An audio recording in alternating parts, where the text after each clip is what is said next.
ఇలా ముఖ్యమంత్రి మాట ఆర్థిక మంత్రి విన్నాడా, ఆర్థిక మంత్రి మాట రెవెన్యూ మంత్రి విన్నాడా అంటారు కదా. మరి అందరు దొంగలే అన్నట్టే కదా. మరి అందరిని ఆరోపణ చేయాలి కదా. కొందరిని ఆరోపణ చేసి కొందరిని ఎట్లా వదిలిపెట్టినావు, ఎట్లా వదిలిపెడతావా అన్న? ఎందుకు మరి ఈటెల రాజేందర్ గారిని అన్న బీజేపీలో ఉన్నందుకు టార్గెట్ అసలు రీజన్ ఏంటంటారు? ఇప్పుడు కాంగ్రెస్లో ఉన్న వాళ్ళ ఒక్కరి మీద కూడా టార్గెట్ లేదు అంటే. చాలామంది బీఆర్ఎస్ నుంచి కాంగ్రెస్కి వచ్చారు కదా, మంత్రులు అయిన వాళ్ళు ఉన్నారు, కొందరు ఎమ్మెల్యేలు అయిన వాళ్ళు కూడా ఉండొచ్చు.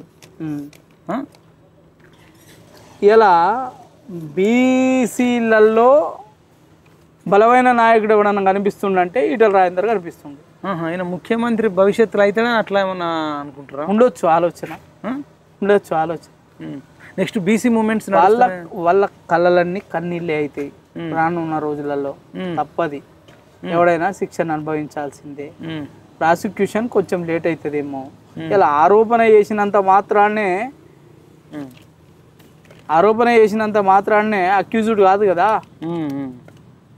కదా, నేరస్తుడు కాదు కదా. ఇప్పుడు ఇక్కడ ఒక హెడ్డింగ్ రాసిరన్న, కట్టుడు నుంచి కూలుడు దాకా సర్వం కేసీఆరే, సీఎంలా కాకుండా ఇంజనీర్ల వ్యవహారం,